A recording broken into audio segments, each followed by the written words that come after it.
So now I'd like to welcome on stage here Christer Nordström, CEO at Six. There you are, and you're going to give us a talk about sensor technologies, right? Yep.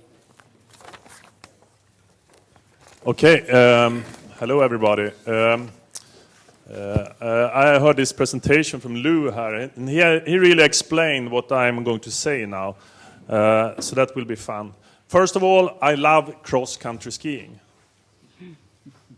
Do you understand me? I love cross-country skiing. And what does that have to do with sensor technologies and cool apps, etc., and behavioral change? It was a couple of years ago. I'm a trainer in cross-country skiing for kids, and I come to, and I haven't been competing myself anything. I mean, I've done the Vasalopp many times, etc.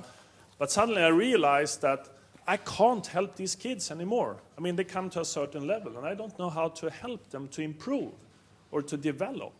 I mean, I can say, oh, this is good, go faster and so on, and that stuff, but not from a technology point of view. And then it was a colleague of mine, he said, Christer, shouldn't we develop an app for skiing?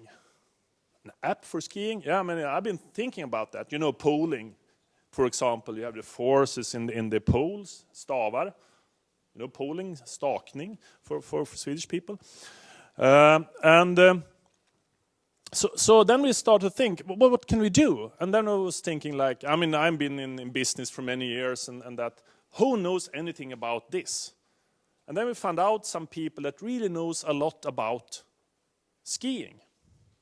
I mean, they're experts in skiing, and they're sitting in Östersund, in fact, in Sweden. They're really good. So if you have any questions about skiing, ask them. And then we put on a lot of sensors on some people to measure the movements, because they were interesting to see what are you really doing, not just where are you skiing, but what are you doing. So are you doing diagonal, or are you doing poling, or doing poling with kick, or are you skating, etc. So you can see exactly what you're doing and where you change gears. They call it gears when you change technique to optimize the performance. And then we put on a lot of sensors on a skier. It was sitting on the arms and legs, and we measured all that stuff, and we looked at the data, and we realized that we can understand the data. But I was really curious on getting a tool that I could use, and I realized this will never work. I mean, it was some people from KTH that helped us with the sensors and put this into a really complex system. And then someone told me that, Christer, you know, all movements you do is manifested in your core. When you use your complete body, it's manifested in the core. Aha! So in the midsummer day a couple of years ago, then I sent out one of my sons. I put on a mobile phone and put it on a tape in there, so it was fixed on his chest, and sent him out, and he was skiing. And then I looked at the data, and then I realized I can understand the data. I can really understand the data and see what he was doing. And this was really strange in a way. With one simple sensor, we can understand what he was doing. So what has this to do with behavioral change? I'm coming to that very soon. So then we started to develop this, and we had some mathematicians that did this signal analysis and all this pattern recognition, etc.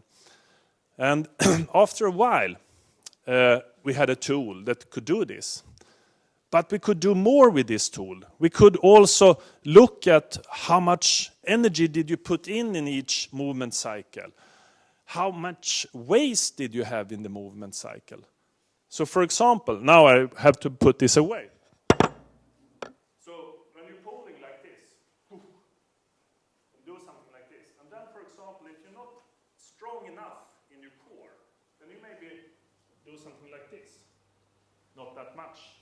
So you waste energy. So for example, we could identify waste. We could identify timing.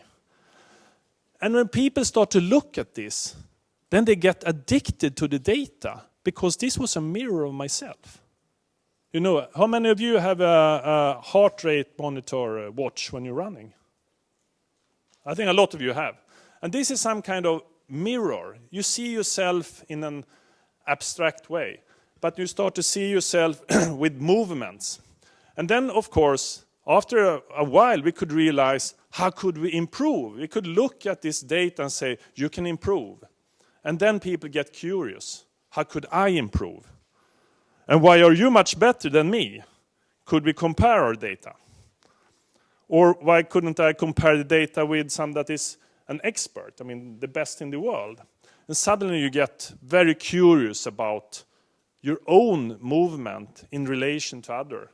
And then you start to really change the behavior. You want to change your behavior to become better in a way, to understand how you move. And then you get addicted to the data. So we put up some systems now that's running, and we have a prototype.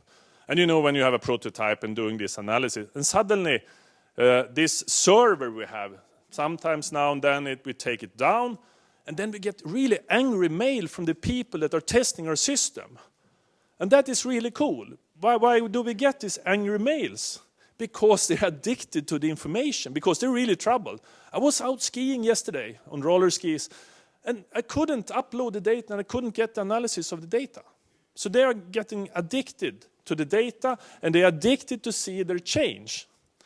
And then we did a big screening of a lot of people to see how good are they, and compare to each other, by yourself, and to really good skiers. And then after that, I got a lot of mails from people, oh, I'm changing now. I'm really trying to get my stomach to work much harder when I do the pulling.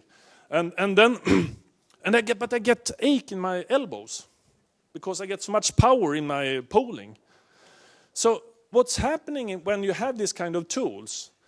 The tools we saw before, for example, this Runkeeper tool tells you about statistics, but when you also put up a mirror and see your own development, then you start to drive change of yourself automatically. And what I would like to say here is that doing this and take the parallel reasoning about the nature and connecting to the nature, here is about connecting to your body. And we can do a lot of analog reasoning. Which parameters can I affect, and which parameters can I see feedback on that see that I'm doing some progress? And can I see a community doing a progress? And I think there we need to put this, isolated measurements into a system where we can see a community progress or a city's progress, and there I would like to see you doing some of these cool solutions. It would be really nice to see.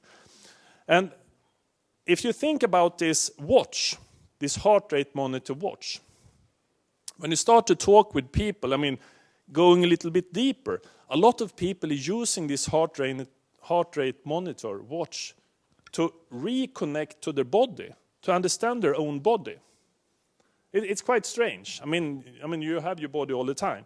I have kids when they start doing skiing, and they are afraid of getting this high breathing, like, when you get really tired, because it's dangerous. No, it's not dangerous. It's normal. We have been so for many million years. But the watch is reconnecting to your body.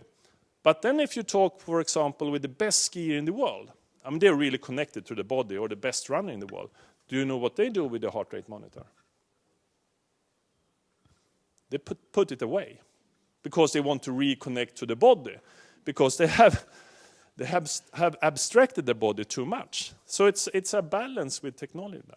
So I think this was just a short presentation about what you can do if you go from just statistics to also build some kind of mirror of yourself or your impact on, for example, the nature or the climate, etc. Thank you very much.